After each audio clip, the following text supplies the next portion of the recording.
Testimonial. I was always interested in religion and spirituality, but the most prolific religions never charmed me because of all the hierarchy, dogma, rules. I think they're unfair, mostly outdated, and very divisive. About 2 years ago, I heard about a religion claiming the opposite. They looked like all I was looking for. So after much reading, I searched for them in my area, and turns out there was a group in my city that had just formed. I met them. Everything was amazing. We became friends. They told me how special I was, and they saw something amazing in me. All that usual love bombing. I joined them about a year and a half ago and started to spend a lot of time in the church. I became good friends with a lot of people there. But somehow as time went by, I started to notice a shift in the way things worked. I have a lot of theories as to why this happened, but I won't go through them here. Here's what changed. There was a clear leader, and they would regularly humiliate people and treat them badly in front of everyone else. This turned worse and worse as time went by. They would interfere or show willingness to interfere in people's personal lives. At first we didn't have to pay for anything, and then we had to pay a monthly fee for the church expenses. At first we could talk to anyone else there, but after a few weeks we were told we were not allowed to speak with other members outside the church's meetings. We were to talk to the leader and a selected few if we needed guidance.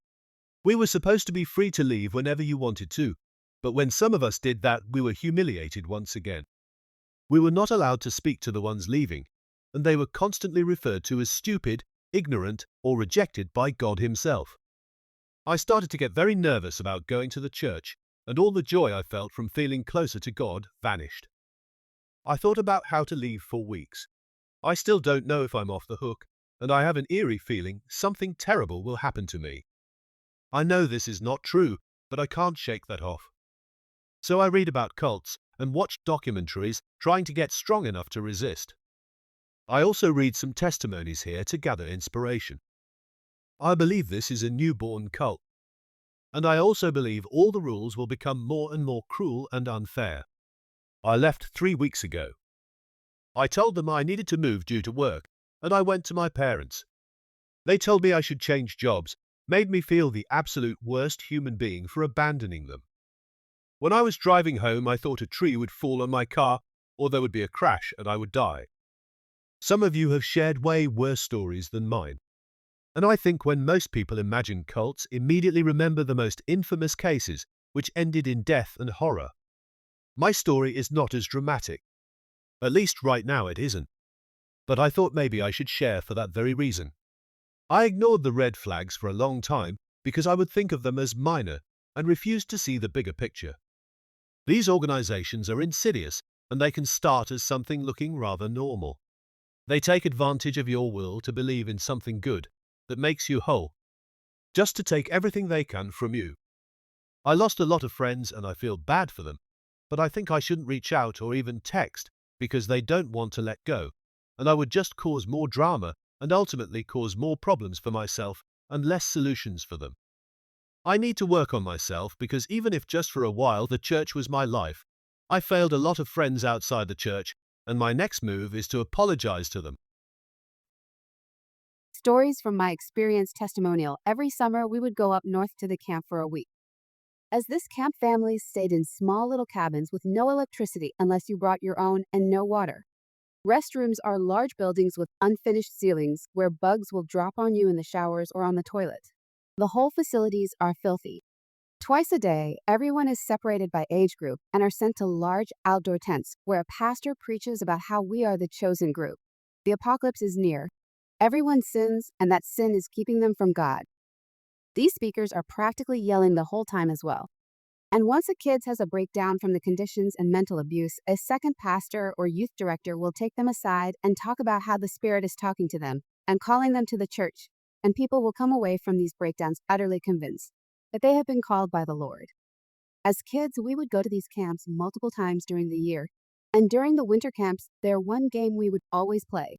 The game was that all the kids would be given a flashlight and then given free range to hide in the several-acre campground, pretending to be persecuted Christians during the apocalypse. The pastors/directors would then hunt us pretending to be bounty hunters.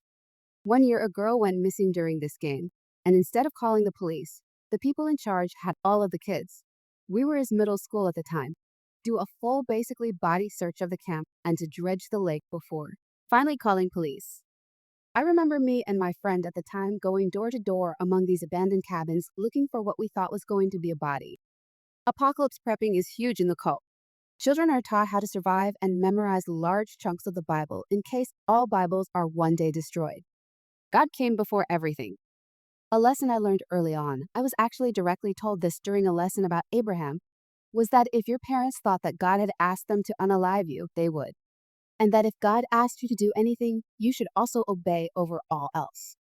As an AFAB person, I was also taught that my body was created to need a man, and that this was my purpose. Women cannot be religious or family leaders, and many of my female friends at the time were also told that they could not pursue high-level education. This is just me ranting. Thanks for listening, though. I was Mormon, so the control was there, but not quite like the places that cut you off completely from the outside world. I graduated in psychology. I loved reading books about cults and behavioral psychology and criminal psychology and all that jazz. I never saw the parallels until I was out.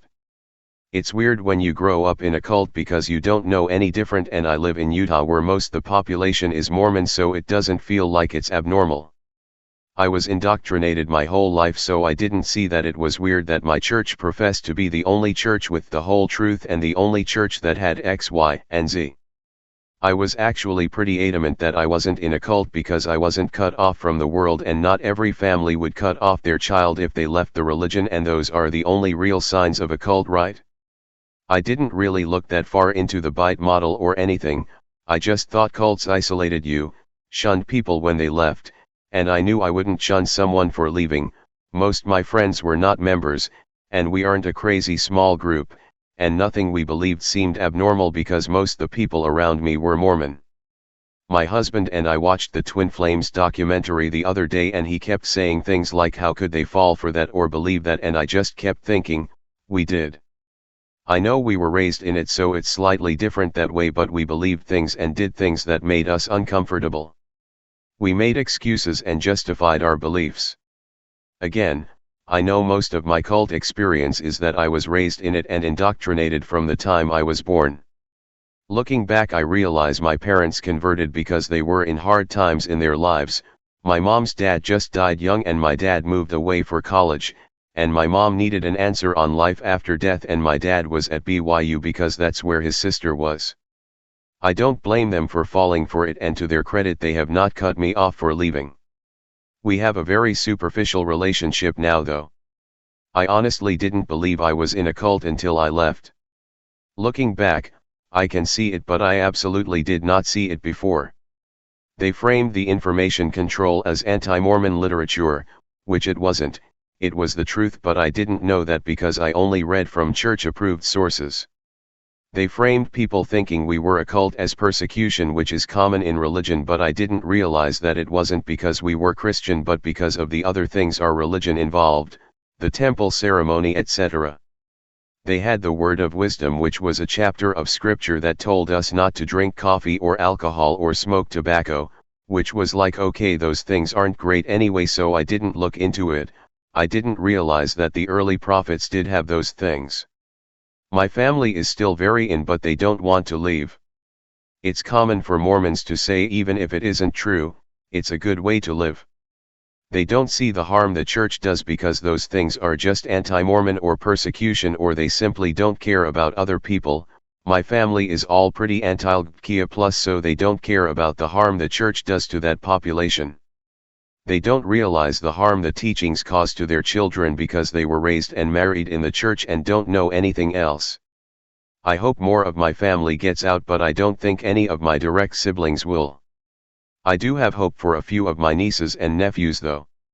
That's the other thing, most Mormons had Mormon ancestors and are raised Mormons and indoctrinated young and are taught they can only marry other Mormons and they have to have a lot of kids which are also raised in the church and indoctrinated and told to marry in the church, and it just populates that way and nobody sees outside their bubble because they are told not to starting as children. I had lessons at like 6 about how I would be a mother and I would marry my return missionary husband in the temple. Edit. Sorry this is so long, apparently I could talk about this for ages. it's why I have a faith transition therapist.